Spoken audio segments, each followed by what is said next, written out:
రేవంత్ రెడ్డి గారే. అందుకే వారికి గుర్తు చేస్తా ఉన్నాం, అయ్యా డిసెంబర్ 9 పోయింది, జనవరి 9 పోయింది, ఇంకో 4 రోజులైతే ఫిబ్రవరి 9 వస్తుంది. గుర్తు చేయవలసిన బాధ్యత ప్రతిపక్షంగా మీరిచ్చిన హామీలను గుర్తు చేయవలసిన బాధ్యత మా మీద ఉన్నది. రైతులు ఎదురు చూస్తా ఉన్నారు, 2 లక్షల రుణమాఫీ ఎప్పుడు చేస్తారా అని ఎదురు చూస్తా ఉన్నారు. రైతులు చూస్తున్నారు, 500 రూపాయల బోనస్ ఇస్తా అన్నారు ప్రతి క్వింటాల్కు. మీరు రైతులందరూ ఎదురు చూస్తా ఉన్నారు. యాసంగి పంట, ఎండాకాలం పంట కోతలు కాగానే రైతులు ఎదురు చూస్తారు. 500 రూపాయల బోనస్ క్వింటాల్కు ఇచ్చి తీరుతామని మీరు ఏదైతే చెప్పినారో చేయాలని చెప్పి నేను గుర్తు చేస్తా ఉన్నా. ఇక్కడ మా ఆడబిడ్డలు ఇంత పెద్ద ఎత్తునున్నారు. ఆడబిడ్డలందరికీ గ్యారంటీ కార్డులు ఇచ్చినారు. 100 రోజుల్లో 6 గ్యారంటీలు అమలు చేస్తానని చెప్పి గ్యారంటీల మీద ముఖ్యమంత్రి గారు, ఉప ముఖ్యమంత్రి గారు ఇద్దరు సంతకాలు పెట్టిన గ్యారంటీ కార్డులు భద్రంగా ఉన్నాయి. ఏం చెప్పిన అన్నాడు, మహాలక్ష్మి అనే కార్యక్రమం తెస్తున్నాం. నెలకు ప్రతి మహిళకు 2500 రూపాయలు జమ చేస్తామన్నారు. కోడన్లకు 2500, అత్తలుంటే 4000 రూపాయల పెన్షన్ కూడా ఇంటింటికి ఇస్తామని చెప్పినారు. చెప్పినరా లేదా? మీకు వచ్చినాయి కార్డులు, గ్యారంటీ కార్డులు? పైసలు రాలేదు, గ్యారంటీ కార్డులు వచ్చినాయి అంటున్నా. అందుకే ఇవాళ రాష్ట్రంలో 1,57,00,000 మంది ఆడబిడ్డలు, 18 ఏళ్లు నిండిన ఆడబిడ్డలందరూ ఎదురు చూస్తా ఉన్నారు. ఎప్పుడు చాలు అవుతుంది మహాలక్ష్మి పథకం 100 రోజుల్లో, ఎప్పుడు 2500 రూపాయలు మా ఖాతాల్లో వేస్తారని చెప్పి ఆడబిడ్డలందరూ ఎదురు చూస్తా ఉన్నారు. అందుకే నేను విమర్శ చేస్తలేను, ప్రభుత్వానికి గుర్తు చేస్తా ఉన్నా. ఎందుకంటే మార్చి 17 నాడు 100 రోజులు నిండుతాయి ప్రభుత్వానికి. 100 రోజుల్లో మీరు ఇస్తానన్న హామీలు నిలబెట్టుకోండి. ఆ తర్వాత మీరు ఇంకా చాలా చెప్పినారు. 100 రోజుల్లోనేమో 6 గ్యారంటీలు, మిగతా 5 సంవత్సరాల్లో 420 హామీలు, పెద్ద పెద్ద హామీలు ఇచ్చినారు. ఇంటింటికి ఆ 420 హామీల పుస్తకాన్ని ఇంటింటికి పంపిస్తాం. ఈ ప్రభుత్వాన్ని ఇంతకుముందు కృష్ణారావు గారు చెప్పినట్టు మంచి ఓపికగా ఎదురు చూస్తాం. మేము కూడా, మాకేం తొందర లేదు. 10 ఏళ్లు మీరు అవకాశం ఇచ్చినారు, అధికారం ఇచ్చినారు. తప్పకుండా మీ ఆలోచనకు అనుగుణంగా పనిచేసే ప్రయత్నం చేసినాం. కొన్ని చిన్న చిన్న పొరపాట్లు జరిగి ఉండొచ్చు, వాటిని కూడా భవిష్యత్తులో తప్పకుండా సవరించుకుంటాం. మళ్ళీ ఒకసారి తిరిగి మీ మనసు గెలుచుకునే ప్రయత్నం గ్రామీణ ప్రాంతాల్లో కూడా, హైదరాబాద్తో సహా గ్రామీణ ప్రాంతాల్లో కూడా తిరిగి మళ్ళీ గులాబీ జెండా ఎగిరే విధంగా పనిచేసుకుంటూ ముందుకు పోతాం. నేను మీ అందరినీ కోరేది ఒకటే, మనకేం తొందర లేదు, ఈ ప్రభుత్వాన్ని ఏదో ఆగం చేయాలన్న ఆలోచన లేదు.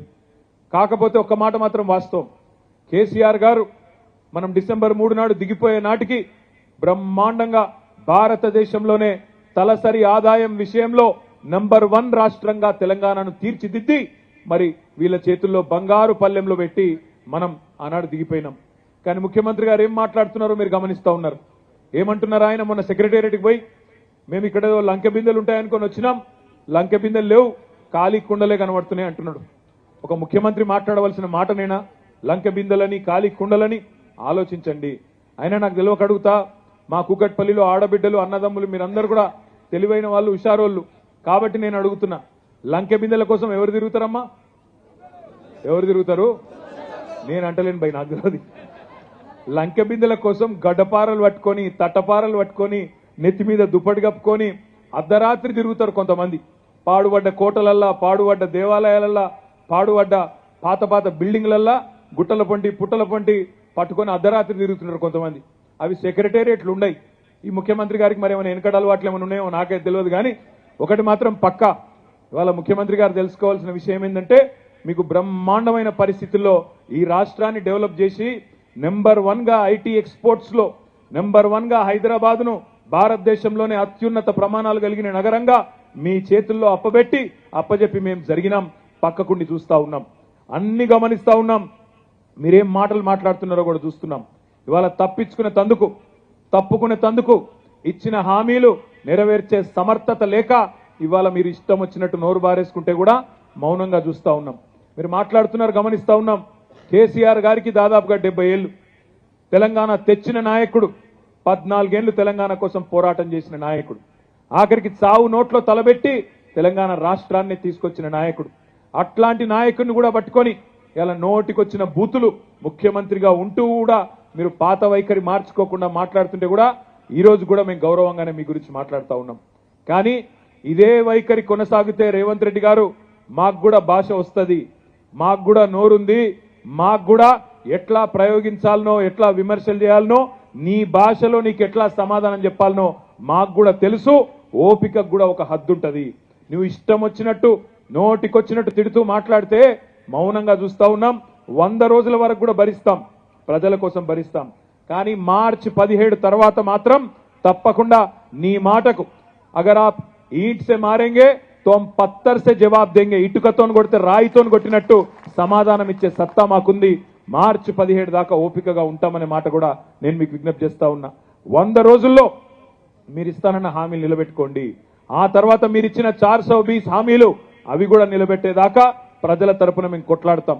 కృష్ణారావు గారు చెప్తా ఉన్నారు, మీరు దిగిపోయిన తర్వాత మన ప్రభుత్వం పోయిన తర్వాత జిహెచ్ఎంసీ వాళ్ళకి ఫోన్ చేస్తే బడ్జెట్ లేదంటున్నారని అన్నాడు. అదేవిధంగా హెచ్ఎండబ్ల్యూఎస్కి ఫోన్ చేస్తే బడ్జెట్ లేదు, పైసలు లేవు అని తప్పించుకునే దూరంలో మాట్లాడుతున్నారని చెప్తా ఉన్నారు. నేను ఒకటే మాట ఆలోచించమని కోరుతా ఉన్నా. గత 10 ఏళ్లుగా ఈరోజు ముఖ్యమంత్రి గారు మాట్లాడుతున్నాడు, ఈయన రేవంత్ రెడ్డి. రేపు కేంద్రంలో పార్లమెంట్లో అక్కడ కాంగ్రెస్ వస్తేనే మీకు ఇచ్చిన హామీలు నెరవేరుస్తా అని మాట్లాడుతున్నాడు. నేను అడుగుతా ఉన్నా, ఆలోచించమని. 10 ఏళ్లలో మోడీ గారు ఏమైనా మనకు సహకరించిండా? మోడీ కనీసం మనకు ₹1 ఇచ్చిండా? అయినా మనం పని చేయలేదా? ప్రజలకు ఇచ్చిన ప్రతి మాట నిలబెట్టుకోలేదా? ఇచ్చిన హామీలే కాదు, ఈయని హామీలు కూడా నిలబెట్టలేదా కేసీఆర్ గారు? మరి ఇలా ఈయన మాత్రం ప్రజలకు ఇచ్చిన హామీలు నిలబెట్టడానికి నెరవేర్చడానికి మాకు కేంద్రంలో కూడా ఓటేయాలని మాట్లాడుతూ ఉన్నాడంటే ఇది రాజకీయ దివాలా కోరతనం కాదా? ఆలోచించమని చెప్పి నేను కోరుతా ఉన్నా. 20,000 లీటర్ల వరకు హైదరాబాద్ లో మంచినీళ్లు ఉచితంగా ఇచ్చిన ఘనత మన ముఖ్యమంత్రి పెద్దలు కేసీఆర్ గారిది. ఇవాళ కృష్ణారావు గారు చెప్తున్నారు, అట్లాంటి 20,000 లీటర్ల నీళ్ల పథకాన్ని కూడా నీరు గారుస్తూ మళ్ళీ ఇవాళ మంచినీళ్ళకు కూడా ఛార్జీలు వసూలు చేస్తున్నారు. ట్యాంకర్లు ఆల్రెడీ వస్తున్నాయి గల్లీలల్లో అని చెప్పి కృష్ణారావు గారు చెప్తా ఉన్నారు. అంటే పని చేసేటోళ్లకు, పరిపాలించేటోళ్లకు సత్తా ఉంటే కరెంటు కోతలు ఉండయి, మంచినీళ్ళ బాధలు ఉండయి. హైదరాబాద్ కోసం బ్రహ్మాండంగా గత 10 ఏళ్లుగా పనిచేసి మనం ఒక బంగారు పల్లెంలో హైదరాబాద్ను వాళ్ళకి అప్పచెప్పి పోయినాం. మరి వాళ్ళు నిలుపుకుంటారా, దాన్ని చెడగొడతారా? మనం జాగ్రత్తగా చూడవలసిన అవసరం ఉన్నది. రేపు పార్లమెంట్ ఎన్నికల్లో కూడా ఢిల్లీలో, పార్లమెంట్లో, లోక్సభలో తెలంగాణ గురించి మాట్లాడేటోళ్ళు ఉంటేనే రేపు అక్కడ మనల్ని ఎవరైనా పట్టించుకుంటారు.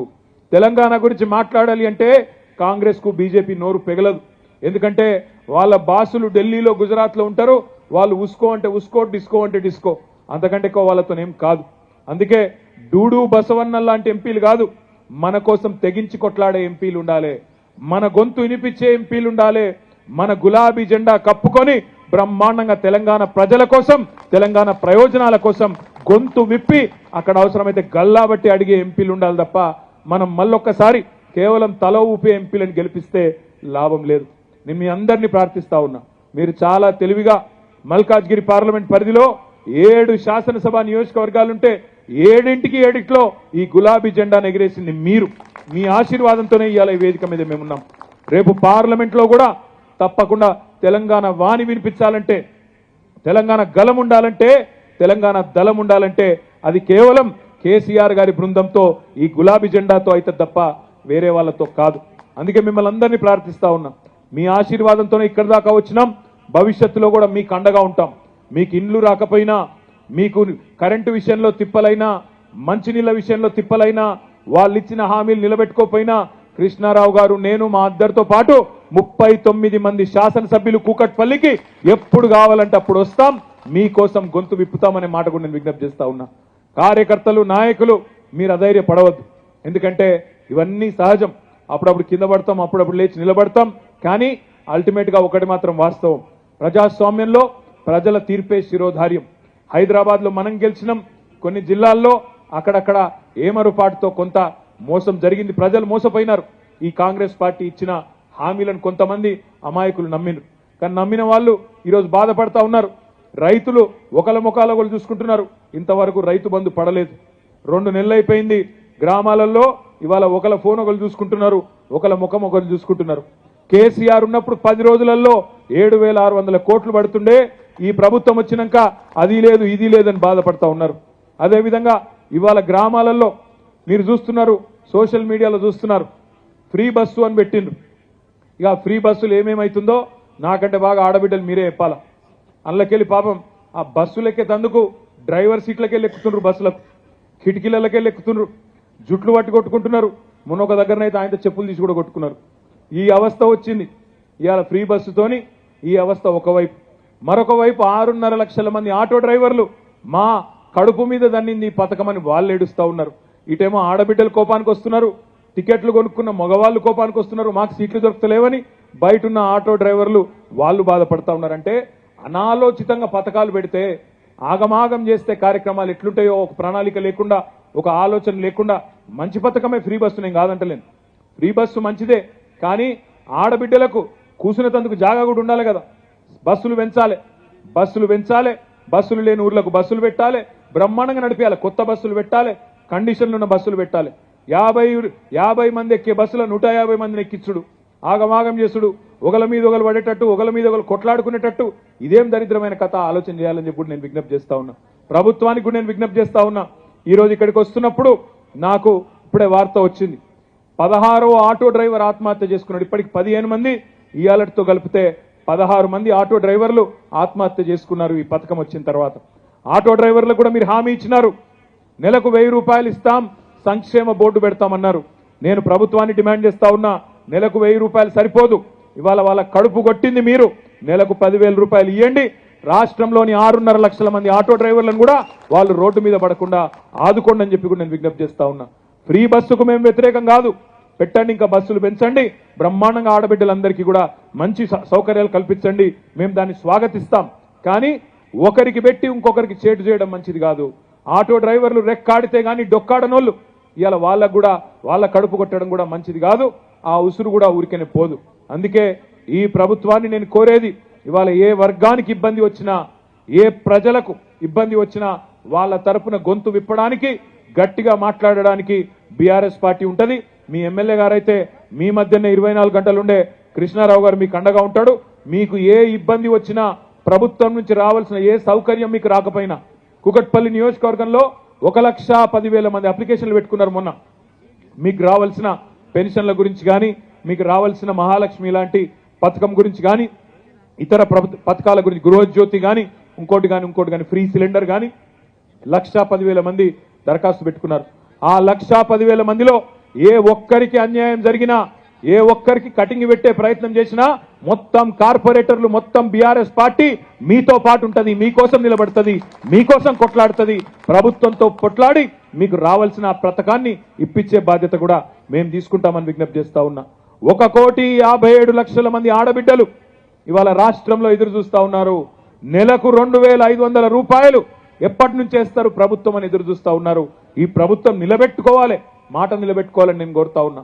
అందుకే మిమ్మల్ని అందరినీ ప్రార్థించేది, ఇప్పటికీ ఆలస్యమైంది, మిమ్మల్ని అందరినీ ప్రార్థించేది ఒకటే, ప్రశ్నించాలి, నిలదీయాలి. ఇచ్చిన హామీలు ఇయ్యకపోతే, అమలు చేయకపోతే తప్పకుండా అవసరమైతే గల్లా పట్టాలి. కానీ 100 రోజులు ఆగుదాం, 100 రోజుల దాకా యాద్ చేద్దాం, గుర్తు చేద్దాం. 100 రోజుల తర్వాత కూడా వాళ్ళు తప్పించుకునే ప్రయత్నం చేస్తే అవసరమైతే ప్రజా ఉద్యమాలు నిర్మిద్దాం. ప్రజల